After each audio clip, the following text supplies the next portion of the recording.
Assalamualaikum warahmatullahi wabarakatuh. Bismillah walhamdulillah wassalatu wassalamu ala man la nabiyya ba'dah nabiyyina Muhammad ibn Abdullah wa ala alihi wa sahbihi tabi'a wa la hanaka la ilma lana illa ma 'allamtana la haula wa la quwwata rabbi israh li sadri wa yassir li amri wahlul 'uqdatam. Bapak dan ibu-ibu sekalian yang kan Allah taala, alhamdulillah panjatkan rasa syukur kepada Allah taala hingga ini salat maghrib berjamaah. Kita lanjutkan insyaallah dengan membahas berbagai persoalan, sikapi dengan bagaimana Allah Subhanahu wa taala memerintahkan kita. Bapak dan ibu-ibu yang dimuliakan Allah taala, ini masih terkena musibah yang besar Indonesia, yakni sana ada di Sumatera, ribuan korbannya, mungkin ratusan ribu yang mengungsi. Ini menjadi perhatian kita semuanya. Sebagai seorang muslim, mayoritas mereka adalah muslim, itu adalah bagian dari tubuh kita. Persoalan ini menyisakan banyak cabang masalah. Yang pertama itu adalah mungkin sibuk mencari korban yang wafat, yang hilang, terbawa banjir. Kita lihat video yang ibu atau orang tua meninggal dalam kondisi mendekap anak. Bisa kita bayangkan kondisinya mungkin genting, mencari itu. Kemudian yang kedua, merecovery para korban dan mereka yang mengungsi kelaparan. Ini juga kata Gubernur Aceh, mereka meninggal bukan karena banjir, bisa karena lapar, tidak dapat bantuan, sulit, jalur terputus. Rekan kita kerja di PLN sini pergi ke sana juga membaiki jaringan listrik, tapi tidak tahu bagaimana. Kemudian di antara kesibukan itu ada yang sibuk mencari kambing hitam. Siapa yang kira-kira disalahkan? Bagian katakan, oh itu karena ada penebangan liar. Padahal yang tidak liar ini sangat banyak. Kata Walhi sejak 2016 ya, 10 tahun berlalu itu sampai 2025 ada hutan seluas 1,4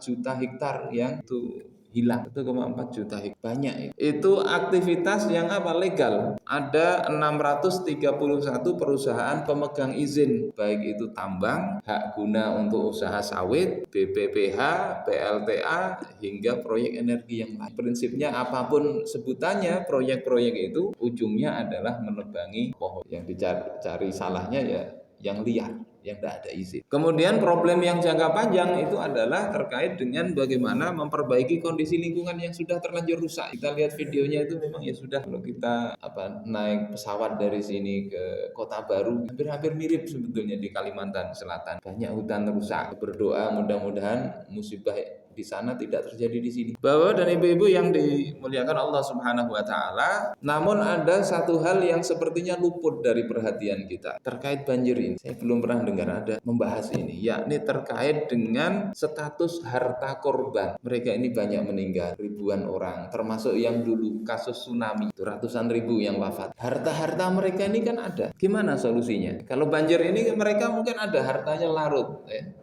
Kalau tanah mungkin ya enggak, tetap ada terjaga, paling tinggal patok-patoknya. Tapi harta-harta yang kemudian ditinggal mati pemiliknya, ini ada ahli warisnya, hilang, terendam, ada di bawah timbunan material. Ini statusnya bagaimana? Ini mestinya tetap harus diselesaikan pakai hukum-hukum Allah Subhanahu wa taala. Kita ingat ya, pada masa Khalifah Umar bin Khattab ada wabah, bencana besar juga terjadi di daerah Syam ya, sekitar Suriah, sekarang Suriah. Ada wabah taun mungkin sejenis penyakit kolera kalau sekarang. Itu menimpa kaum muslimin dan orang-orang Kristen di sana. Diperkirakan korbannya itu 20.000 sampai 25.000 orang yang meninggal pada masa Khalifah Umar itu. Saat di Madinah itu ada tahun paceklik atau dikenal dengan Am Ramadah, tahun kelabu, karena kekeringan. Di daerah Syam, daerah sekitarnya itu memobilisir bantuan. Mungkin ada yang menganalisa dari bantuan makanan itu, tikus-tikus itu kan banyak ikut juga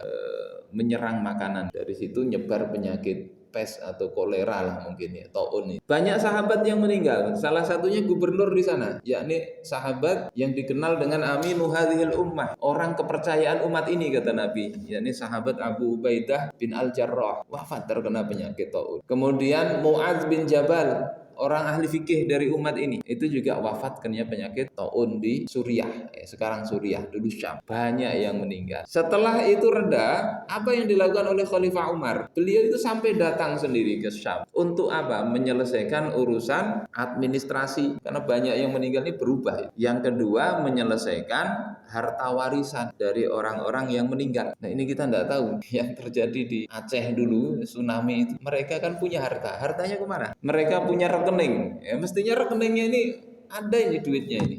Saya sampai sekarang masih belum dapat itu informasi ada penyelesaian. Nah dalam Islam itu mestinya negara ngurus itu juga. Bapak dan ibu-ibu sekalian yang dimuliakan Allah Subhanahu Wa Taala, di dalam hukum Islam masalah harta ini masalah penting, Baik itu statusnya sebagai harta negara maupun harta kita secara pribadi. Harta kita secara pribadi ini mana yang masuk ke mulut kita, ke perut kita, sangat penting kita untuk mengetahui ini halal apa tidak. Sampai urusan harta negara penting. Makanya di dalam kitab syarahnya Ihya Ulumuddin dikutip perkataan Sahal bin Abdullah At-Tustari, kata beliau, man akalal haram aswad jawarihu sya'a am ab alima aulam ya'lam. Siapa yang dia makan makanan yang haram, maka anggota tubuhnya itu akan condong untuk bermaksiat. Ini kita bisa melihat mungkin kok sulit kadang masyarakat dibina, murid dibina. Bisa jadi karena faktor ini. Mulai hal yang kecil sudah tidak terjaga. Sya'am aba, baik dia itu ingin berbuat maksiat atau tidak. Badan itu susah untuk diajak taat. Alima aulam ya'lam, dia tahu apa tidak. Sehingga musibah kalau sampai persoalan ini tidak kita urusin.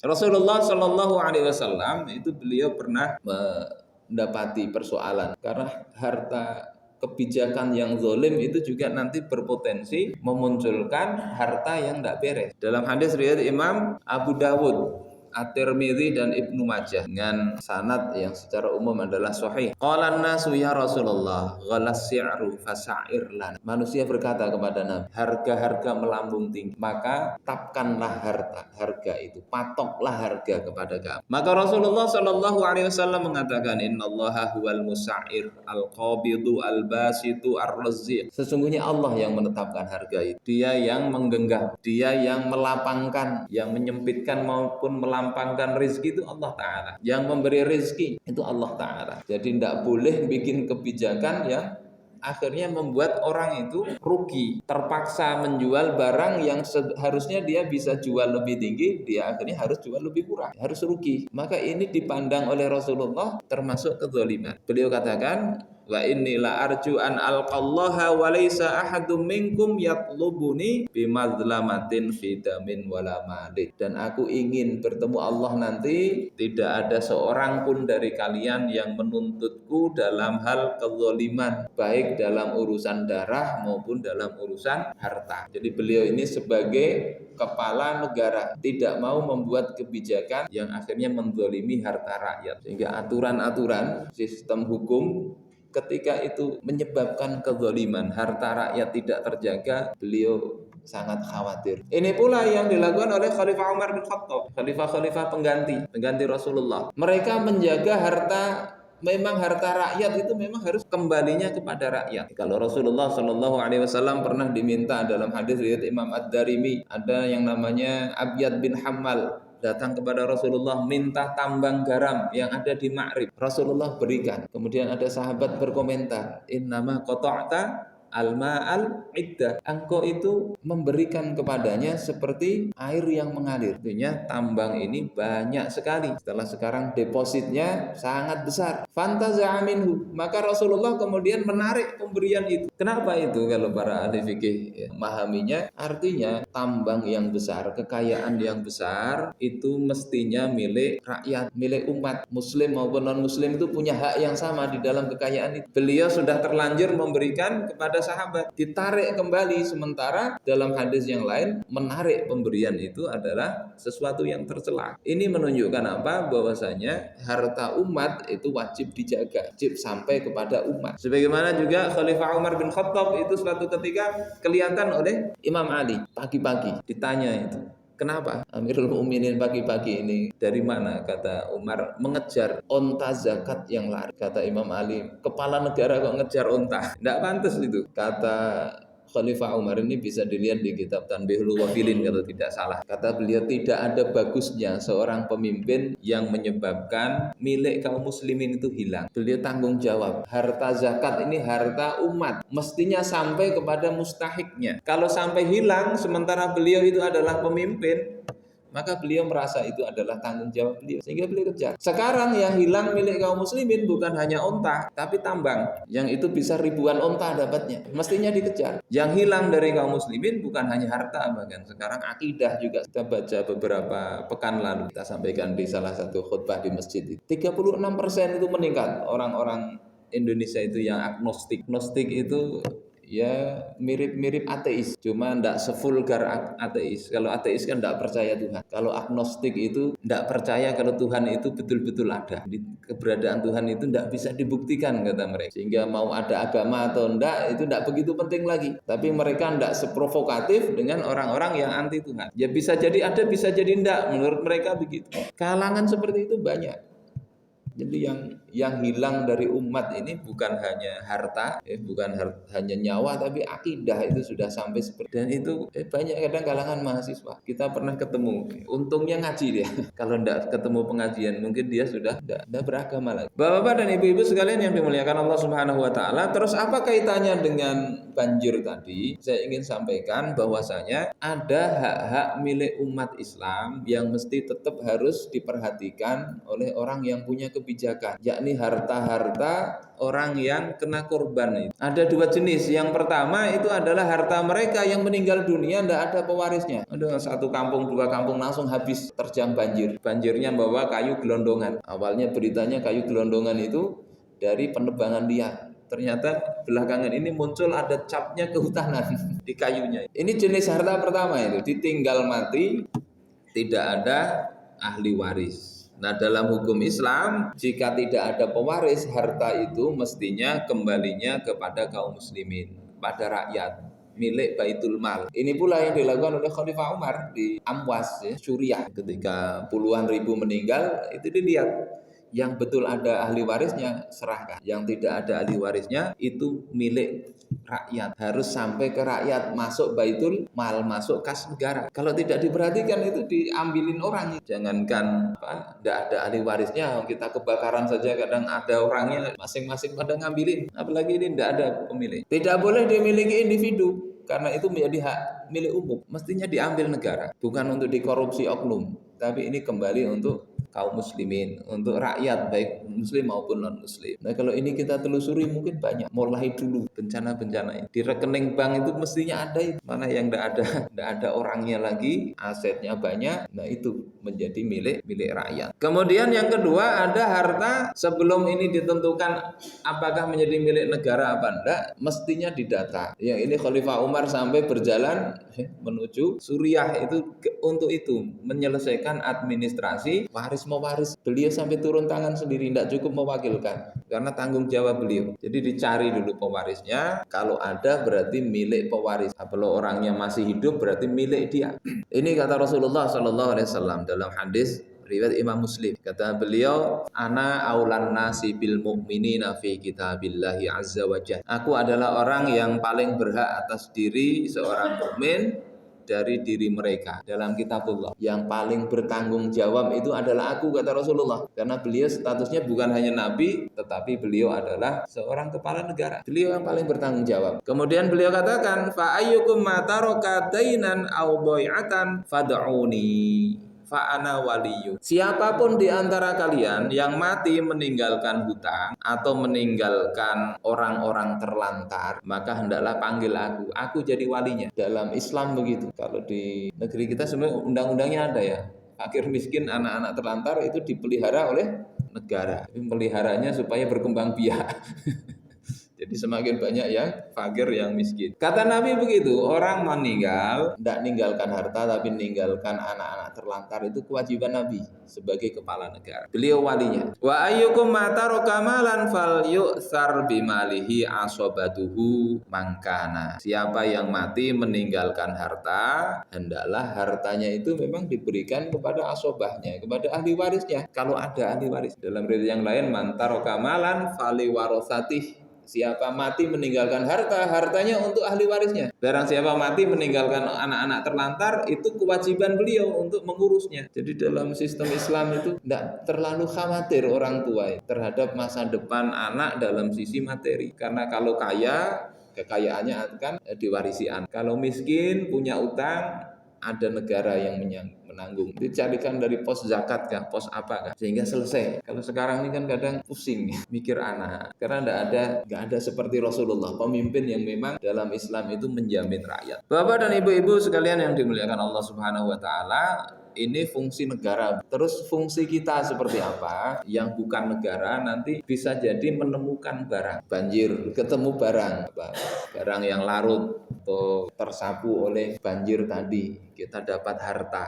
Gimana status kita dulu waktu banjir di Kalsel ini kan juga kita tinggal dulu di Guntung Alaban. Ketika banjir selesai itu ada banyak ikan kadang di rumah.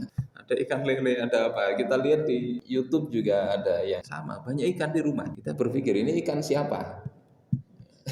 Ikan siapa?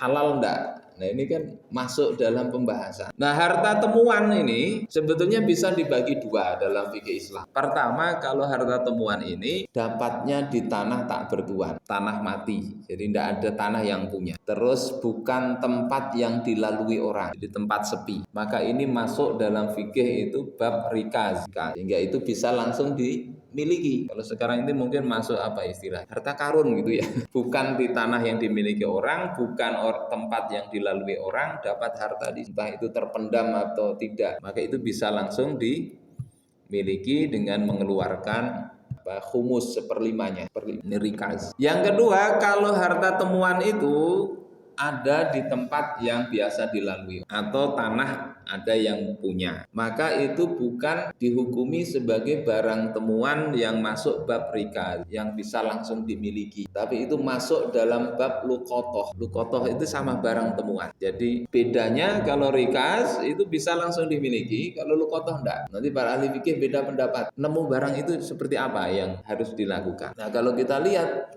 banjir yang ada di Sumatera, maka barang temuan yang terbawa banjir ini mestinya dihukumi sebagai luqotoh, bukan rikaz. Meskipun itu terpendam, tapi terpendam kan dari harta yang dibawa banjir. Kecuali mungkin dapat harta itu harta peninggalan zaman ratusan tahun silam, baru itu mungkin masuk dalam kategori rikaz saat gali-gali. Tapi kalau itu harta yang terbawa banjir dari rakyat di situ yang jadi korban banjir, itu hukumnya hukum luqotoh. Jadi harus diterapkan begitu. Termasuk tim SAR yang menemukan ini harus memposisikan harta-harta itu seperti tadi. Apa itu luqotoh secara definisi dikatakan adalah al-malu dha'i'u mir rabbihi yaltaqituhu ghairuh. Harta yang hilang dari pemiliknya dan diambil oleh orang yang lain. Au asyai'u alladzi yajiduhul mar'u mulqan fayakhudhuhu amanatan. Atau sesuatu yang ditemukan oleh seseorang lalu diambilnya sebagai aman. Jadi luqotoh itu barang hilang. Terus bagaimana memperlakukan barang hilang ini? Para ulama beda pendapat. Jadi 4 mazhab itu beda pendapat. Kalau di kalangan Hanafiyah itu dilihat, kalau yang dia itu merasa bisa menjaga amanah, diambil bisa menyimpan, nanti harus diumumkan tahun baru kemudian diberikan. Kalau ada yang mencari, kalau dia bisa menjaga amanah itu maka sunnah mengambil, sunnah diambil, umumkan. Kalau dia mengambil untuk dirinya sendiri itu haram, masuk dalam bab ghasab, mengambil punya orang tanpa izin. Kemudian kalau dia yakin dia bisa amanah dan khawatir kalau tidak diambil bakalan hilang, maka dia wajib mengambil. Jadi hukumnya bisa sunnah, bisa haram, bisa wajib. Kondisi wajib mengambil itu kalau kita tahan diri kita ini tidak akan kepingin harta itu dan kita khawatir kalau dibiarin akan hilang. Ini kalangan Hanafiyah begitu. Ini tentu untuk barang-barang yang berharga. Kalau kita di jalan ada misalnya nasi bungkus jatuh gitu ya. Untuk barang-barang seperti itu para ahli fikih ambil aja, boleh diambil. Mau dimakan boleh, tapi nanti lihati kalau ada yang mencari ganti. Karena kalau tidak diambil itu tersia-sia. Rezeki dari Allah tidak boleh tersia-sia. Rasulullah SAW itu melihat ada satu biji kurma jatuh. Beliau itu ingin mengambil itu. Beliau katakan, andai aku tahu ini bukan kurma zakat, sudah aku ambil. Artinya kalau makanan jatuh walaupun itu mungkin punya orang, boleh diambil. Secara fikih diambil dimakan supaya sumber daya itu tidak tersia-sia, jadi makanan itu buruk. Ini Islam itu luar biasanya menghargai makan. Ada kisah Rasulullah Shallallahu Alaihi Wasallam di rumah istri beliau Aisyah dengan sahabat. Kemudian ada seorang istri yang lain namanya Zainab mengirimi makanan di sebuah nampan. Siti Aisyah cemburu. Kemudian nampannya itu dipukul oleh Aisyah, jatuh, pecah nampannya, makanannya jatuh juga. Rasulullah Shallallahu Alaihi Wasallam tidak marah. Beliau kemudian satukan itu nampan, masukkan kembali makanannya dan dimakan. Beliau dengan sahabat, beliau katakan gharat ummu, ibumu sedang cemburu. Tidak marah beliau, makanannya dimakan walaupun jatuh. Jadi tidak kemudian, ini tentunya makanan yang tetap layak dimakan, jatuh ke pasir. Kalau misalnya ada soto misalnya jatuh, ya tidak bisa lagi. Atau makanan basah yang kotor. Artinya untuk makanan itu dihargai, habiskan. Kadang jadi problem di kapitalis ini kan banyak sisa-sisa makanan. Sementara hampir 1 miliar orang itu kelaparan. 1 miliar orang kelaparan. Di sisi lain banyak makanan terbuang-buang. Sehingga ini dalam hal luqatah pun begitu. Jangan disia-siakan sumber daya alam. Tentunya ini nanti beda-beda pandangan ya. Kalau kita ngaji tasawuf ya kadang enggak mau menganggap itu enggak jelas, harta enggak jelas.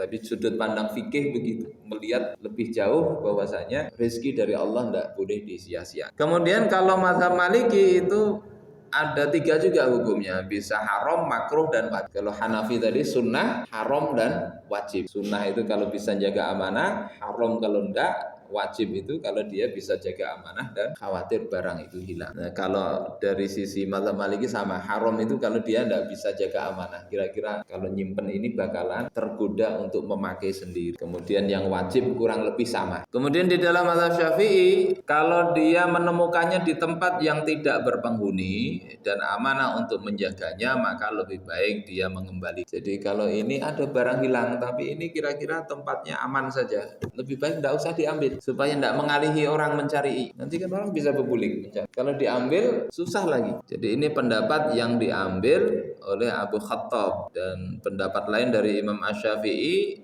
mengambilnya wajib untuk menjaga harta dari kerusakan bahkan hilang. Berdasarkan firman Allah, wal mu'minuna wal mu'minat ba'duhum awliya'u ba'din. Orang mukmin laki-laki dan perempuan sebagian itu penolong sebagian yang lain. Kalau ada harta hilang, simpaniakan, tolong. Ini tentunya kalau punya sifat amanah tadi. Bapak dan ibu-ibu yang dimuliakan Allah Subhanahu wa taala, kalau pandangan Imam Ahmad yang lebih baik adalah tidak mengambil barang temuan. Lebih baik tidak usah diambil. Jadi ini beda pendapat seperti tadi. Ini berdasarkan riwayat Ibnu Majah. Nabi mengatakan dhalatul muslimi harakun nar. Harta benda kaum muslimin yang hilang itu akan mengantarkan ke dalam api. Ada hadisnya. Jadi mau yang wajib maupun yang sunnah maupun yang haram itu masing-masing berpegang pada dalil. Tinggal kita pilih mana kalau kita ketemu barang. Bapak yang dimuliakan Allah Subhanahu wa taala dan ibu-ibu sekalian, ini terkait dengan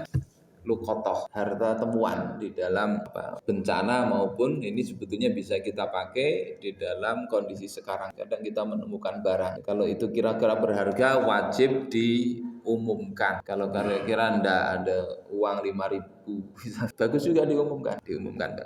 Kalau ndak disedekahkan supaya kita tidak terkena itu. Tapi kalau ketemu orangnya ganti. Berikutnya yang perlu kita perhatikan adalah ketentuan ini. Mengambil barang itu di dalam mazhab Syafi'i wajib disaksikan. Berdasarkan hadis riwayat Imam Abu Dawud, man wajada luqatatan falyushhid dza adlin aw dzawai adlin. Siapa yang menemukan barang temuan, maka hendaklah dipersaksikan oleh 1 atau 2 orang yang adil. Wala yaktum wala yughayyib, jangan disembunyikan atau jangan dihilangkan. Makanya kalau ada temuan segera cari saksi, kita telah menemukan ini. Kalau disembunyikan nanti itu bisa dituduh pencurian. Kayak dulu ada siapa itu, anggota dewan yang jamnya sampai belasan miliar. Kalau itu sengaja mengambil itu. Jadi jangan disembunyikan. Fa in wajada sahibaha falyaruddaha alaihi. Kalau dia menemukan pemiliknya, hendaklah dikembalikan kepada pemilik. Wa illa fahuwa malullahi azza wa jalla. Kalau tidak ada pemiliknya, maka itu adalah statusnya harta Allah azza wa jalla. Yu'tihi may yasha.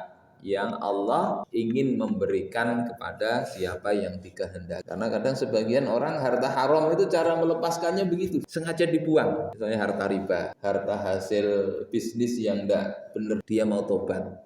Terus hartanya diapain? Dipakai? Enggak boleh. Karena harta haram itu bukan harta milik dia sebetulnya. Riba misalnya. Disodakohkan? Enggak bisa. Sedekah dari harta yang haram tidak diterima. Salah satu solusinya itu kadang ya dibuang. Dibuang, ketemu orang, maka orang tadi dapat harta temuan halal bagi dia. Tidak ada dicari. Telah tentunya memberitahu, mengumumkan setahun. Atau mungkin ditulisi siapa yang menemukan ini jadi miliknya. Itu statusnya dia tidak tahu menau asal usul harta tadi. Jadi mirip tadi luqotoh itu jadi halal bagi orang tersebut. Ini hukumnya wajib ya, jika ada klaim kepemilikan itu harus tentunya diverifikasi, dicek ini benar enggak milik dia. Kalau memang betul milik dia, kembalikan. Verifikasinya gimana, pikirkan sendiri. Jangan ditanya ini nomor seri uang sampean berapa. Kalau itu enggak bakalan tahu. Tapi mungkin ya cari bukti-bukti yang lain bahwasanya itu betul-betul pemiliknya. Bagusnya dipersaksikan orang. Ini kalau barangnya barang yang berharga. Nah, para ulama sepakat mengumumkan ini wajib. Baik dia itu nanti ingin memiliki maupun tidak. Tidak kepingin barang ini misalnya, tidak usah saya umumkan. Tidak begitu. Mau kepingin dia barang itu atau tidak, wajib dia umumkan. Saya ketemu misalnya koper isinya 1 miliar, maka kemudian ya diumumkan aja. Ada dalam hadis ya, Ubay bin Ka'ab, beliau katakan, saya menemukan sebuah kantong berisi 100 dinar. 100 dinar itu kali 4,25 gram emas. Jadi 42, 4 berapa? Kali 100, 425 gram. Setengah kilo hampir emas. Kemudian Ubay bin Ka'ab bawa kepada Nabi SAW. Oleh Nabi tidak kemudian ini diambil bagi-bagi. Tidak. Beliau katakan arifha haulan, umumkan selama setahun, umumkan setahun. Kemudian kata Ubay, saya pun mengumumkannya selama setahun, tetapi tidak ada yang mengakuinya. Lalu saya kembali kepada Nabi SAW dan baginda bersabda, umumkan lagi selama setahun. Saya pun mengumumkannya, tetapi masih tidak ada yang mengambilnya. Lalu Nabi kemudian mengatakan untuk ketiga kalinya, ihfaz wi'a'aha wa adadaha wa wika'aha, simpan wadahnya, jumlahnya dan tali pengikatnya. Fa in jaa sahibuha wa illa fastamti' biha.